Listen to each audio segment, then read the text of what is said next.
start. Awesome. So, welcome to PragueJS again.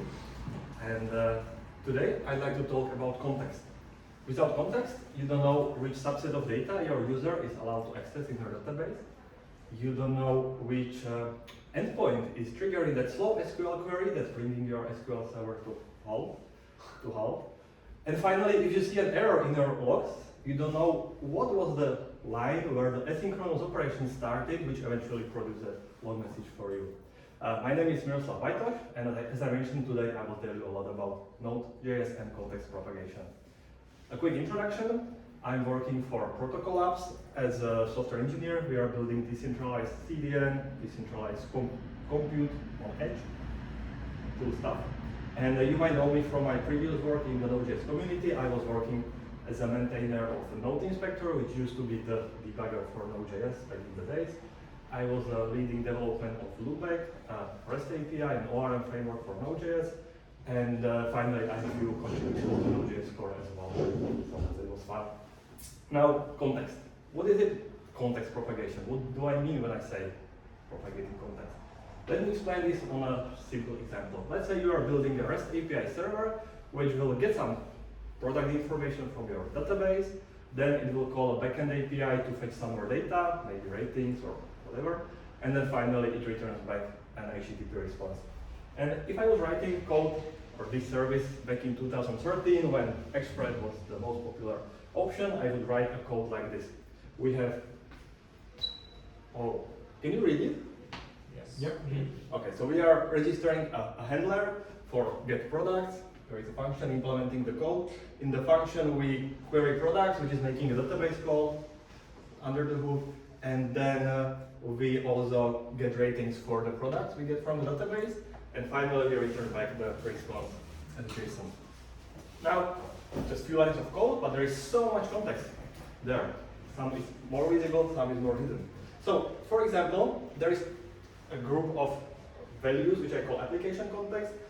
So when your request arrives, you want to extract correlation ID, which is an ID you will forward to your backend services, and all services will bring this ID in logs.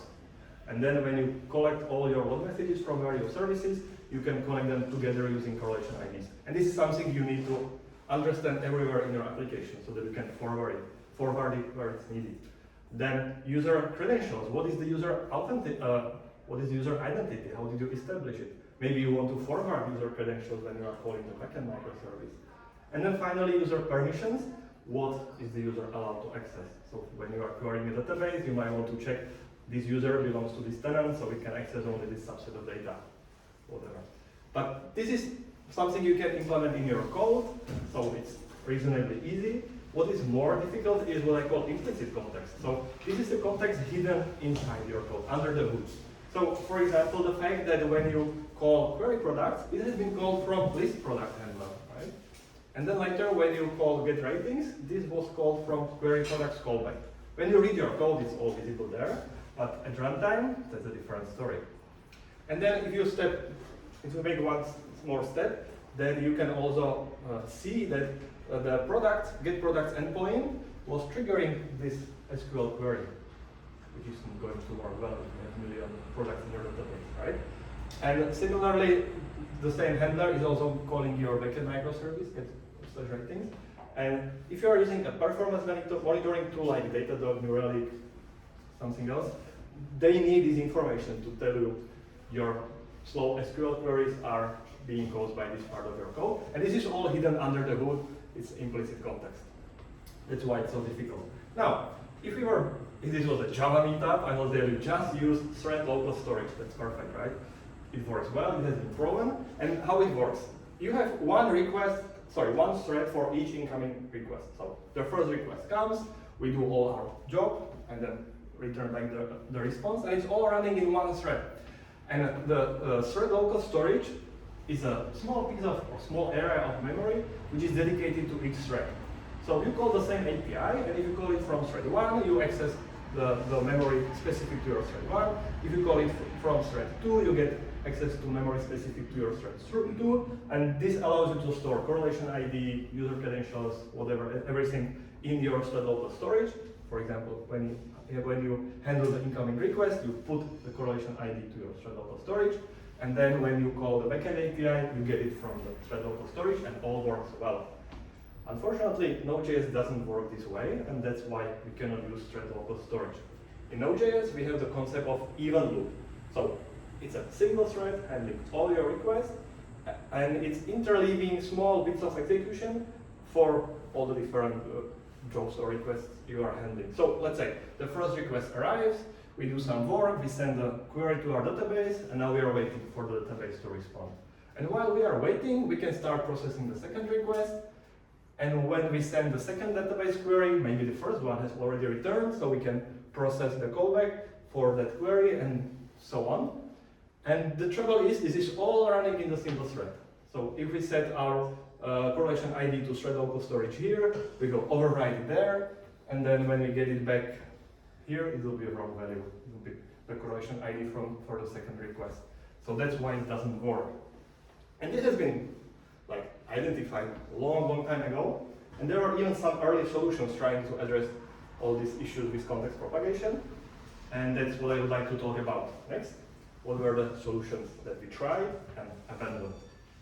The first one is called domains, and domains are not really about propagating context, but it was the first attempt to understand how the asynchronous parts of your application are connected together.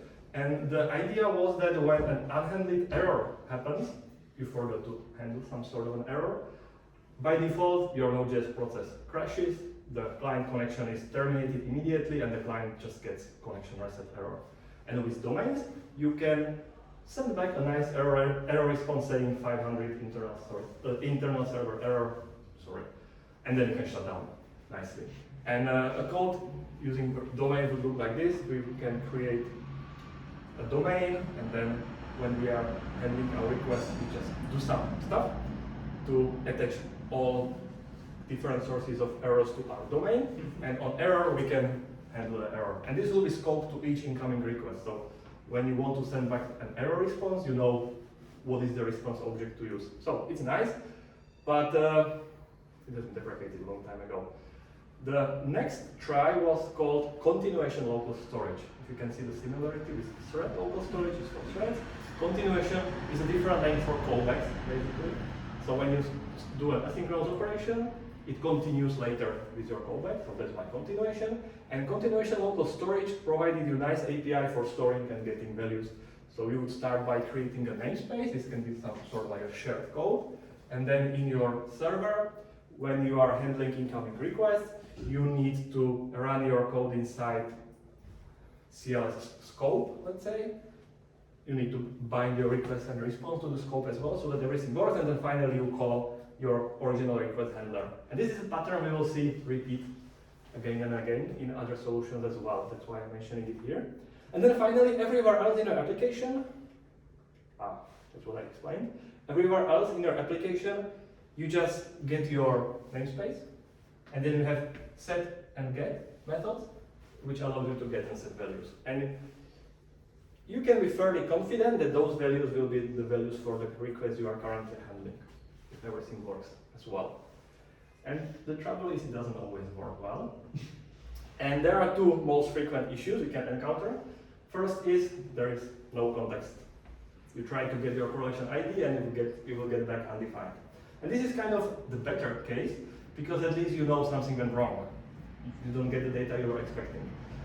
What is worse, you can get wrong context. So when you try to get context for your second request, you will get the context of the first one. So you can get wrong correlation ID or maybe wrong user credentials, which can be quite bad for an application. Now, how can that happen? There are two big categories of code or patterns which lead to context corruption. The first one is connection pooling. Two examples: if you are making an HTTP request, you want to reuse the same TCP connection for multiple requests, because creating a new TCP connection is costly. The feature is called keep alive, and it means that you can reuse the same outgoing connection for multiple requests you are handling, and the context can get lost or corrupted along the way. Another example is connection pooling for database client, for example, PG pool. So when you are making database queries, again, you don't want to open a new connection for every query, so you send multiple queries over the same connection, and again, the context is corrupted along the way. How this happen? Imagine we are handling our first request, maybe in the example application I showed you. We make a database query from our application. This is the client code, PG client code. It asks the pool, hey, I want a connection. And the pool says, yeah, sure, let's open a new one. And now, continuation local storage associates this new connection with request one context. So far, so good. Then we execute the query, and when the query is done, we call back your callback, your application code, and it's running in the scope of your request one. That's easy. But now, the second request comes in, and the client asks the pool, hey, give me a connection. And the pool says, yeah, sure, here is a connection I already opened some time ago. Here it is, go and use it. But this connection is still associated with your first request. So when you execute the query and can you call your application callback, your callback is running in the context of your first request. So you will see wrong correlation ID here, for example. And similarly, a similar situation can happen for task queues. A typical example of a task queue is custom or userland promise implementation like Bluebird queue, when maybe there are others. And it works similarly. At one point in time, in your proper context, you schedule a task to be run sometimes later, maybe in a then callback. And then things happen, Node.js runs, and at some point in the future, the task queue decides to actually run your code, run your callback. But when this happens, it's running in a very different context from when you actually schedule the task. And context is lost or corrupted again. Oh, yeah, userland promise implementations. So what can we do? We can pass context explicitly. Is anybody here familiar with Go?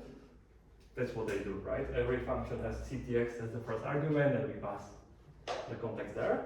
And if I was writing or updating my code to use explicit context propagation, my list product function, I will build the context, and then whenever I call any of my functions, I pass the context along.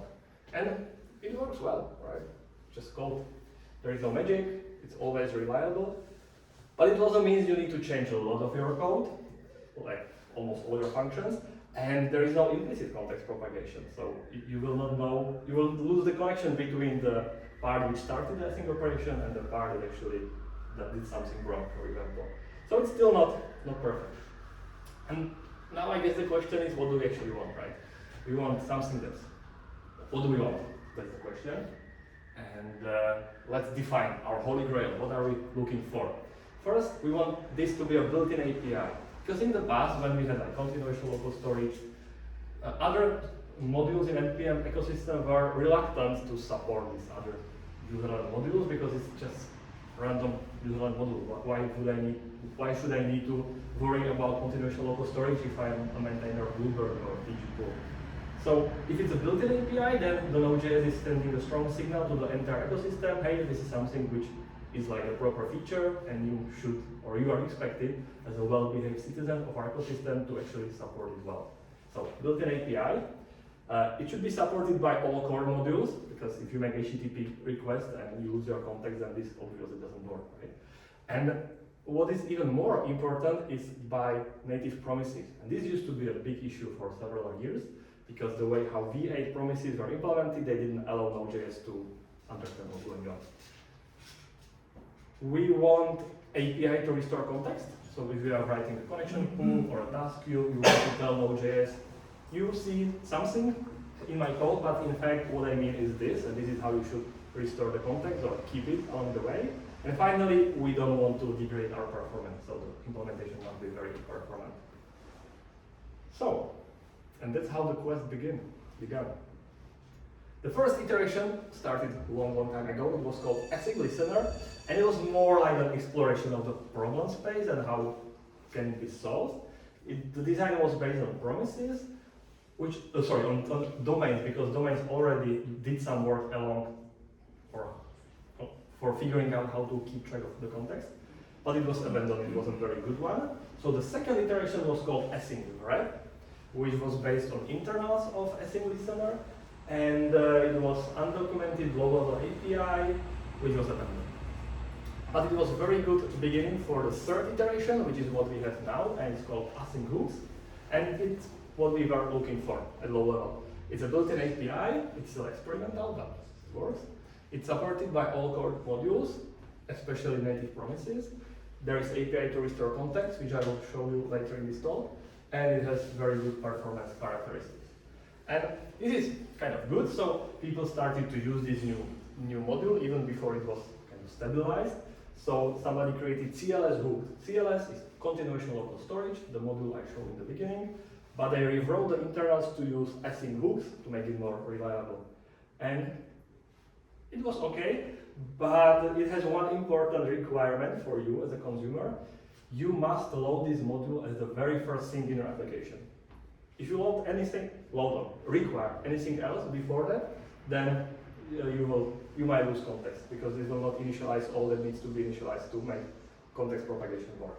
So it was good, but still not there.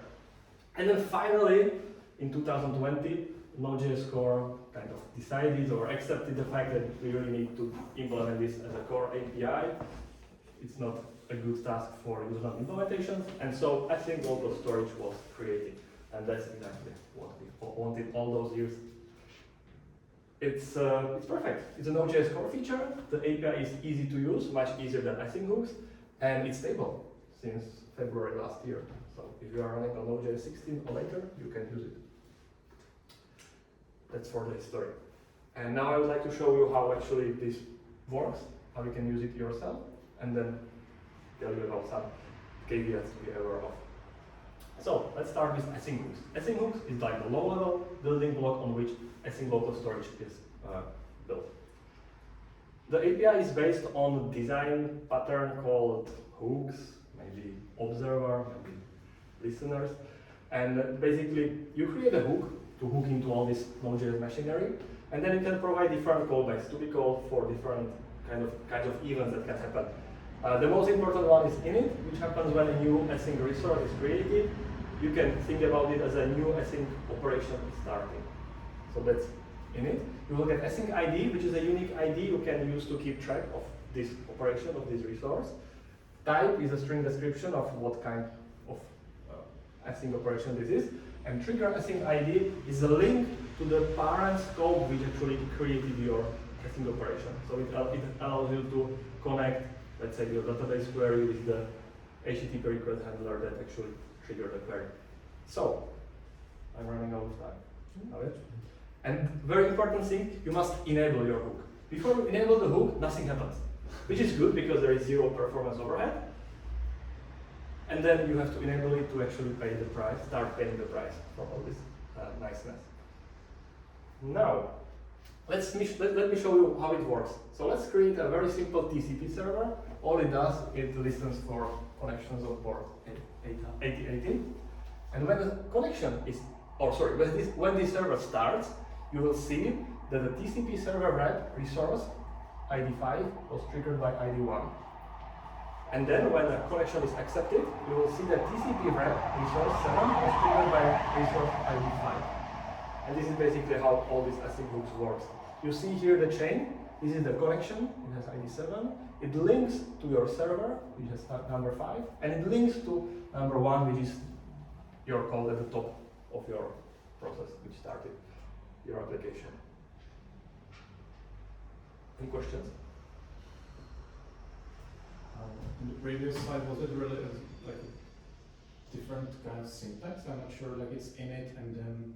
Oh, like so this is object initializer, and in object initializer you can. Oh yeah. Sorry, I was define function. So this could be written as init colon and then function.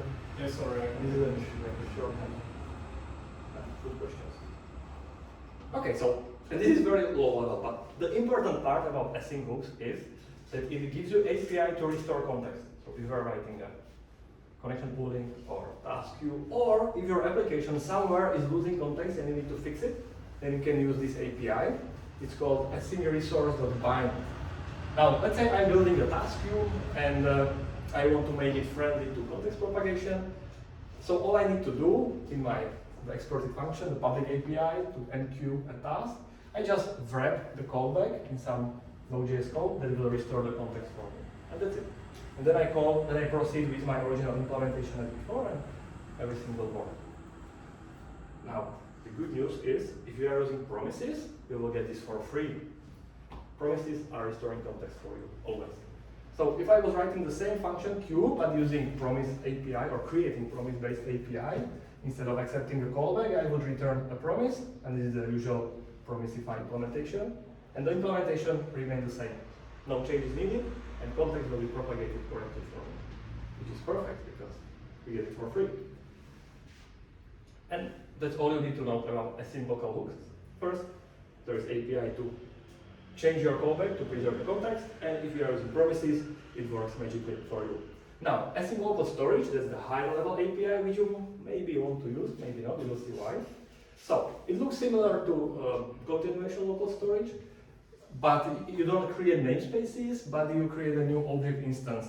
This allows you to isolate maybe keys from different NPM modules. So we have 5 modules, and each module is using async local storage. You don't want them to have the same namespace for all keys, so this allows you to isolate it, or put it in compartments. Yeah. Then, in your server, it's again similar. In the request handler, we need to run our request handler code inside a local storage scope. So we call the run function, we give it our handler request function, and then in our code, everywhere else, we can get the async local storage instance from our shared file, and we have get and set methods as they are on the map again. And one interesting twist in this story is that async local storage allows you to use any data structure you want for your context. It could be a map, it could be an array, it could be an object. It's up to you to decide, depending on what you use as the initial value. Then, based on that, you will get different API for working with the context. So, you can use that. And as you can see, it's still a lot of code to make this work. So I recommend you to use a plugin. Yeah, go ahead. So that async local storage should be singleton for the whole application, or? Yes, yes. We are relying on the fact that modules are acting as singletons, which will not work if you end up with 2 copies of your module in the Node modules tree, which is kind of an issue. I haven't thought about it before. But yeah, it's assuming that it's a singleton. Make sense? Yeah. Okay, cool. And it's still a lot of work to do, so my recommendation is look for a plugin for your framework. If you are using Nest.js, then I believe it supports context propagation out of the box. There are APIs for that. If you use Fastify, then you can use Fastify request context plugin, and it's super easy to use. You just register the plugin as you register all other plugins, and then inside your middleware or in your routes or in any of your code, depending on Fastify, you just get the request context and then, and too fast. And then you have get and set methods to work with the values. So super easy. And why is this important?